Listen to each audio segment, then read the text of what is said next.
Hello everybody and welcome to another reading. Today we're going to be talking about the second half of May, so from the 14th of May to the 31st, and we'll see what's going on for you. So one good news that I do have to tell you is that May is relatively quiet. All right, we've had some very loud astrology for a very long time. We've had many a retrograde, almost every single planet. Well, I mean, pretty much every planet has been retrograde. We just went past eclipse season. And there's been a lot of big shifts in the generational planets, as I like to call them. You know, Neptune's already changed signs. Saturn will be changing signs. Jupiter will be changing signs. Pluto has changed signs. You know, there's been a lot of big shifts. However, May, we get a little bit of a breather. So I will start with that good news for you, okay? But the changes are again coming. But really, I think that you should take the time in the last half of May, first of all, to rest. And second of all, to really think about where you want to take the rest of this year, because we do have a lot of changes coming towards you, which we will discuss later on in the year, especially for you guys who will be experiencing your Saturn return. Saturn will be moving into Aries on the 25th of May. So that is a big thing for you guys. And we will talk about that later on. Which is very important. So, okay, so let's talk about the astrology for this little bit of the month. So we have Mercury will be in Taurus. All right, now the good news is, a second good news, I know you're so lucky. A second good news is that Mercury and Venus will be moving out of their post-retrograde shadow. It doesn't happen until the end, the 25th of May, towards the end. So we still have a little bit of time. But you can hang on for another 10 days, all right? Like, or if you're watching this sort of near the beginning of May rather than the 14th, you can hang on for a little bit longer. We have been in these retrogrades and this retrograde shadow and all of this, that, and the other. So it's been quite a hard time. So if any of you have been struggling, you know, we're here. We understand. But with this Mercury moving into Taurus, it's really, really nice because we get to have sort of wholesome conversations, and the conversations that we do have are very, very grounding. They are very nice. They are filled with like a boost of kind of let's get going energy, because we do still have Venus in Aries until June. But I want you to know that for the last couple of months we've all been like reviewing. There's been a lot of reviewing and not a lot of moving forward, and if you felt quite stuck, don't worry, the astrology says so. So you're all good. It's okay. We're going to start having some movement again towards the end of May. So that is also some good news. I'm full of good news today. And we still have Venus in Aries. You know, she's been there for a really long time now. A very long time, actually. It's not that usual that Venus is in a sign for that long. But because we had the retrograde, it sort of danced between Pisces and Aries. So there was a lot of shifts between, oh, I romanticize this, and oh, you know, I need to take my power back and I need to just go for it and not romanticize the situation. There was a big old, like, you know, back and forth of the two. And we had the same with Mercury, really. So we've been having some confusing conversations or some confusing interactions with other people or with ourselves in the way we talk to ourselves. Maybe you guys felt like you weren't making much progress in various areas of your life.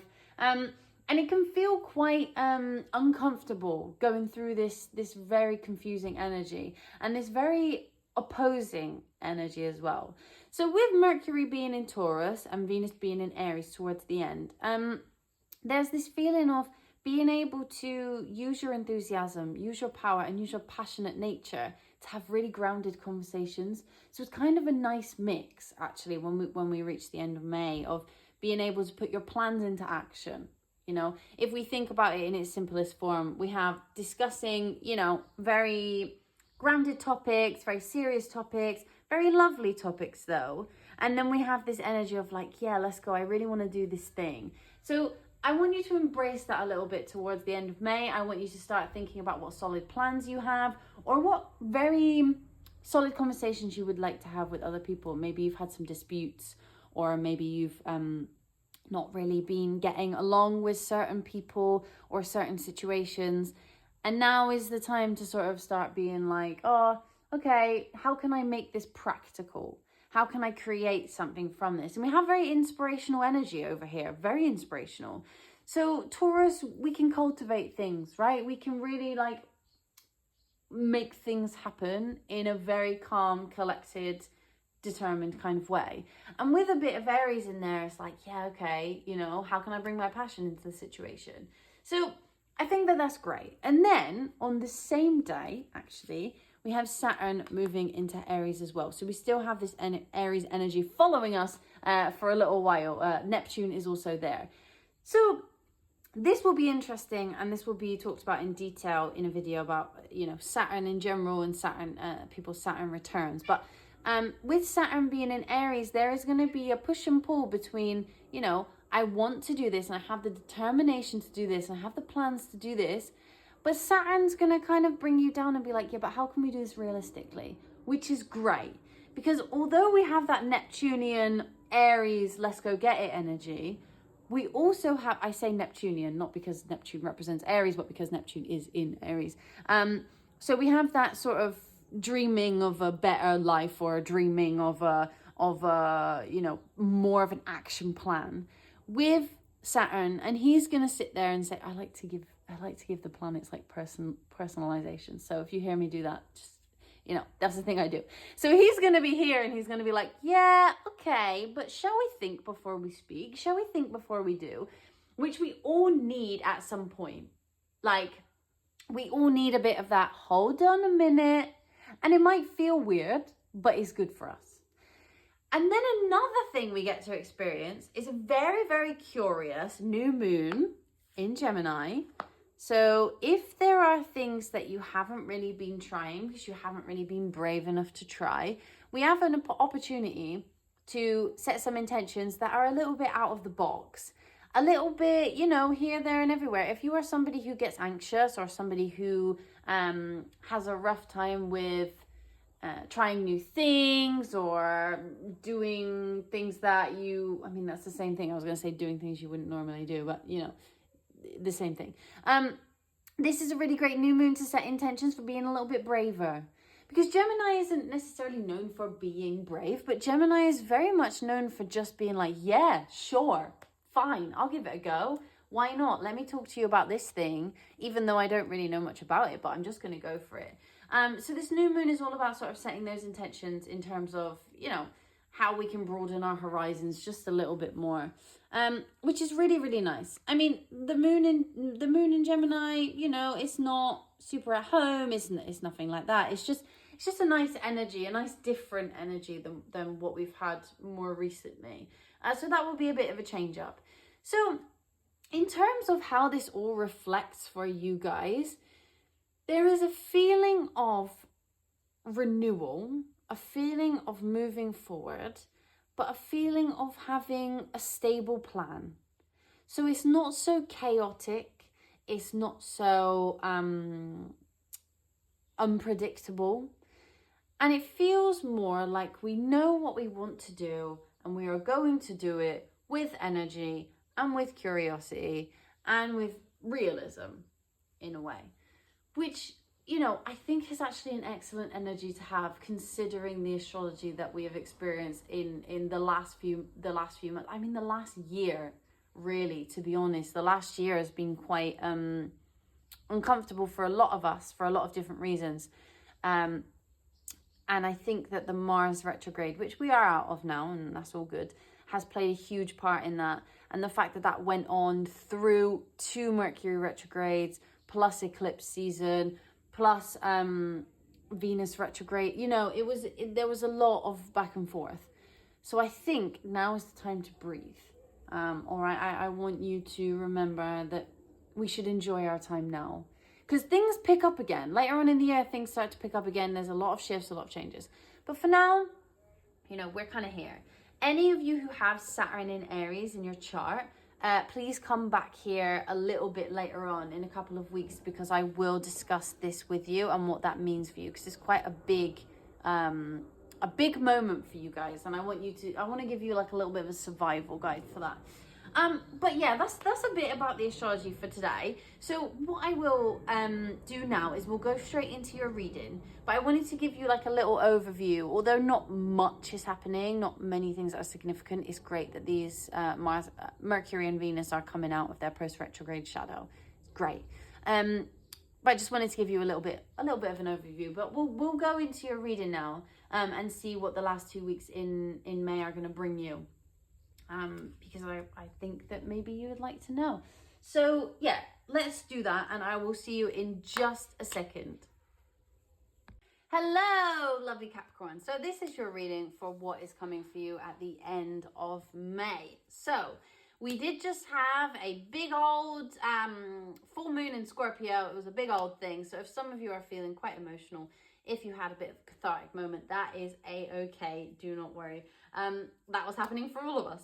But for you guys, we have this moment at the end of May where we sort of move into a bit more of a pleasurable experience, all right? In terms of your astrology, we're moving into the 5th house type energy. So you might be having some conversations around what you want to do for fun in the summer, plans that are made between you and your friends, and, you know, applying for time off work or whatever it may be, because we also have that new moon in Gemini in the 6th house for you guys. So there's like this thing of like, I really just want to get out of work. I really want to change up my routine. I really want to do something different, and I really want to have fun with it. I like that. We're going to see what the cards want to bring forward for you, but I just want you to know that energy is there, which is great. And Mercury and Venus are coming out of their post-retrograde shadow. So, you know, we have the opportunity to have very good conversations. We have the, so sorry, that was, the cat just dropped something on the floor. We have the opportunity for great conversations, great times for fun, great exciting experiences coming. So let's see, I'm going to pull you some of these cards, and we're going to talk about what the main energies are for you guys in the end of May. So what are the main energies coming towards Capricorn during the end of May? Tell me, spirit guides, tell me things. Oops. Cars are flying everywhere. You can't see. I'm sat so far away from the camera. It is unreal. You can't even see my shuffling. Sorry, everybody. Maybe I didn't set this up very well, but that's okay.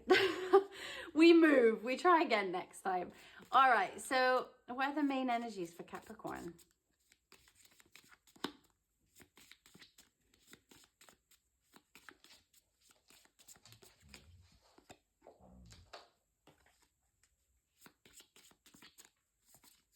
Oh my goodness. They don't seem to want to bring me anything. Hold on. Whoa. Okay.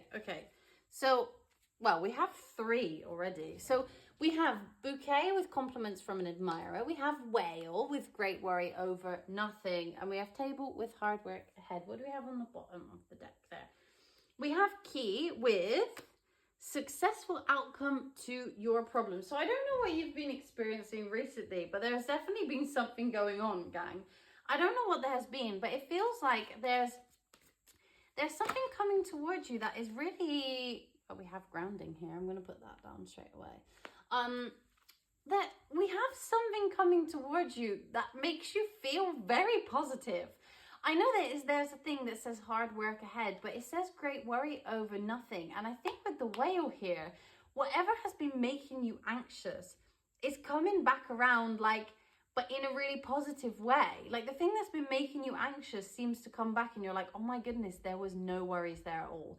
I was making those worries in my head. Not that you've like been, you know, purposefully making yourself worry or purposefully upsetting yourself. It's just that there was some situations where you felt overwhelmed and with difficulty, and now you're like, oh my goodness, it's solved.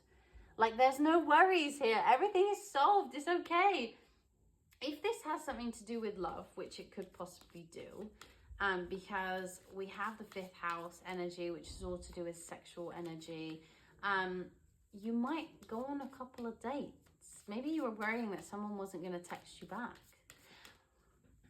Because here, we could have some worries that someone wasn't going to text you back, and then you get a message from them, and then you have hard work ahead because they decide like, hey, I actually kind of want to continue this. And you're like, oh God, I wasn't really expecting that. I was just kind of expecting something fun. Yeah, and with attraction here and purification, there's definitely something here about your relationships. I don't know. There's something very cute here.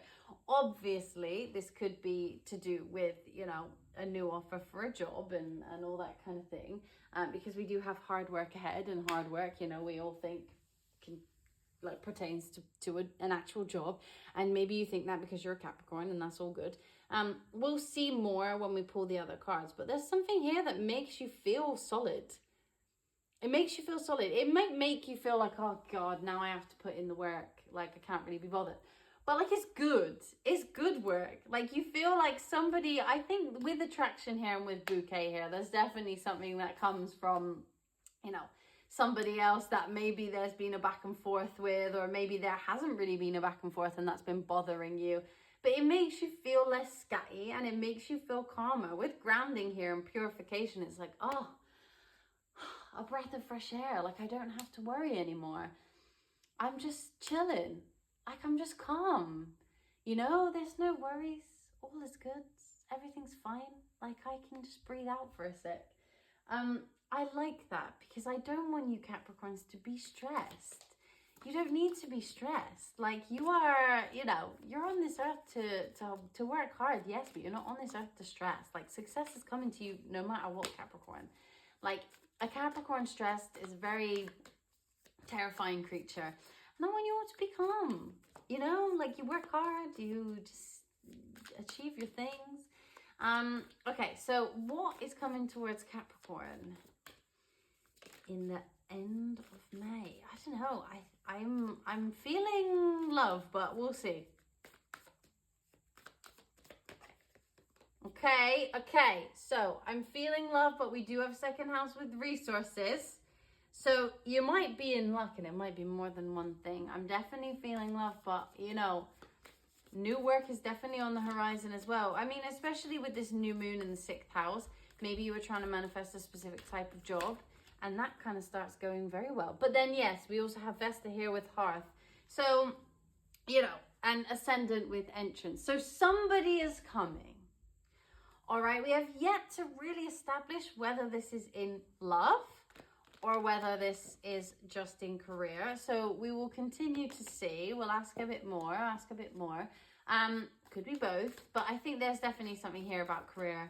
Like we can, it could be, the compliments could be from, someone at a job interview. Maybe you wanted to get something and you were just really worried you weren't going to get it. And now there's really hard work because you got it. And you're like, oh God, I wasn't expecting to get it. And now I actually have to do the work to, Or maybe you applied for school and you weren't expecting to get in, and then you're like, oops, now I've actually got to go. Or now I've actually got to find the funding from somewhere. Or now I've actually got to put the effort in to buy the books and do the reading list. Yeah, someone's coming in though. Yeah. Hold on a minute. I am going to ask what area of life this is in, but right. So thank you, Spirit Guides, for getting there first. So we have 5th house with passion on the bottom of the deck and 7th house with relationship, but we also have 2nd house. So, gang, I am going to say that you do have, I think it's both. And I wonder whether it might be that you get the job first, and then there's some sort of passionate encounter with someone who enters that turns into a relationship. Let's see. Let's find out a bit more about that, shall we? Because I'm really intrigued. So tell me more about this. Can you tell me? Whoa! Now the cards have something to say. Can you tell me? Is this in a career, or is this in a relationship, or is it in both? I'm going to take 4 cards again, just as I did. But tell me, what is this in? Because I think Capricorns really would like to know. Okay, so we have quite a solitary energy here. But let's see, because maybe some of you are... There we go, yeah. I was going to say, maybe some of you are into very empowered female figures. Because if you like, more feminine type human beings, there's definitely a feminine energy here. If you're not interested in feminine type energies, maybe you are quite a feminine type energy. And maybe this is you stepping into your power and being brave enough to, start with your relationships. If you are neither of those things, that is okay. We are all part feminine, part masculine energy. So, you know, there's something in here for you with that. But yeah, there's definitely some power coming into your relationships. I think you are quite powerful. I think you're more sensually powerful than you realize, Capricorn. I think some of you might worry a bit that you're not sensual enough. Yeah, here we go with Capricorn here. We definitely have you there. And you transforming a little bit. Maybe some of you aren't very confident.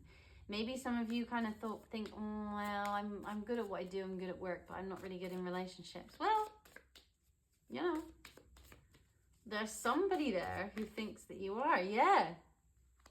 There's some level of fulfillment. I'm going to go out on a bit of a limb here, and I'm going to say that this is more than likely a relationship. There's definitely some resources involved. So I don't know, maybe this person shares their resources with you. But there's definitely some kind of relationship involved. If this doesn't resonate with you, of course, this is a general reading. Please remember that. But yeah, there's some kind of relationship involved. But I think you're going to need to do something about it. If you are, if you like somebody and you're a little bit nervous to ask them to go out or ask them for their number or literally just anything, please strike up a conversation with them. Because I think you'll find that I think you're going to find that there is more of a connection there than you think. Yeah, I think you need to explore it a bit more. I do. Oops. I think that you need to explore this a bit more. If you don't really talk to this person and you're quite shy, and you don't really have that type of connection with them, or you might have been in a connection in the past and then you grew apart and now you're sort of like, oh, I actually kind of want to talk to you. I actually kind of want you back in my life. I would say that you might have to make the first move. You might have to be a bit brave here. I'm not going to lie. This isn't just something that is going to fall in your lap. This is something that you've been thinking about, probably overthinking about, and actually it's something that you really, really needed to do something about. I don't think it's going to happen unless you do something about it, you know. I'm not saying you need to ask them out specifically. You know, if this is somebody who you're not very familiar with and it's kind of a crush situation, I wouldn't say that you know, ask them out, but I would say that, you know, there's something here about you needing to have a conversation with them. You needing to, you know, strike up something. We do also have coins with money will be coming to you. I don't know. Capricorn, I think this might be all of the above. Capricorn, you might be very lucky. Ah, interesting. Yeah, you might be very lucky. Let's see what area of your life this is in, because I'm intrigued. I think it's both. And I think maybe some of you came here wanting one thing or both things, and it's speaking to both of you. There's a lot of luck to be had here. Yeah, look, career. There you go. I mean, this is that 6th house energy. I'm wondering whether there's something passionate because we have that 5th house energy. This doesn't feel like something that is, you know, like a solid relationship. This doesn't feel like marriage or anything like that. But it does feel like something that's fun, something that can be a bit of a, yeah, look, there you go. Something that's a little bit of a fling situation, you know, something that's a bit joyful, a bit joyous, that makes you feel good, that makes you feel, you know, beautiful, hot, whatever you would like to call it. Something that makes you feel very attractive, something that makes you feel good, something that makes you feel sensual, something that puts you in that type of nature. Maybe something you haven't done for a while. But I just think that there's a lot of opportunities here coming towards you. And it's interesting because we have such a strong one and the other. You know, we have like compliments from an admirer, hard work ahead, 2nd house, 7th house. We have relationships, persistence, career, happiness. It's very like one and the other. So for some of you, this may be just one of them, and they're trying to get the message out to as many of you as possible to say, like, look, this thing is coming, and it's going to bring you a lot of joy, and it's going to bring you a lot of happiness. Or this could be both, because they both show up here. They both show up here. I can't say that neither one of them doesn't, you know? Like with all of these relationship partnership-y cards, I can't say that love doesn't come in and focus mainly on career. And with all the career money type cards, I can't tell you that career doesn't come in and this is all to do with your wealth in love. I can't say that because they both sit here. So Capricorn, I'm gonna leave you with that. Yeah, I'm gonna leave you with that because I think that this is something that you're gonna figure out very, very soon. Let's see, actually, before I leave you with that, let's see, when is their relationship, if they are looking for it, gonna come in? When are they gonna have a stable relationship, my Capricorn risings, my Capricorn suns? October. Okay, so the stableness of a relationship comes in October, which is, I will say, because this feels like quite a flingy type energy. All right, this feels like a flingy type energy. Doesn't mean it doesn't turn into something like marriage, but this does feel like quite a sensual type of energy. Let's see. So when will Capricorn's monetary gain really reach its peak? July, you see? That's that. July. It's coming in very, very quickly. This financial gain is coming in very, very quickly. The relationship that is solid takes more time, but this monetary gain is coming in very quickly. So there is some sort of offer here that leads to some financial growth in the summer. And October, you have this solid relationship situation. So I'm excited for you, actually. I think this is going to be great. I am going to leave you with that because I think that there's a lot of information there for you to take in. And I think that, you know, it's quite exciting. I want you to live in the unknown a little bit of when it's coming and what it is coming. We do also have videos on, you know, when your person is coming and all that type of thing. So maybe there's something in there for you. But yeah, I'm excited for you, Capricorn. I think this is great. I think this is very fun. I think it's going to be very sensual. I think you're going to have a lot of conversations. There might be a lot of very explicit messages sent and received. I don't know if you're into that vibe, but there might be. You know, we have that 5th house Mercury energy. So I stand by that statement, if that's something that you like. But anyway, Capricorn, if you enjoyed your reading, please give us a little like, a thumbs up, or a comment would be amazing. And if you're feeling extra generous, please subscribe to our channel. It would be fun to get to know some more of you. It would be fun to have you here. And it would be just really great to hear how your May goes. But with that, I love you and have the most beautiful end of May, gang.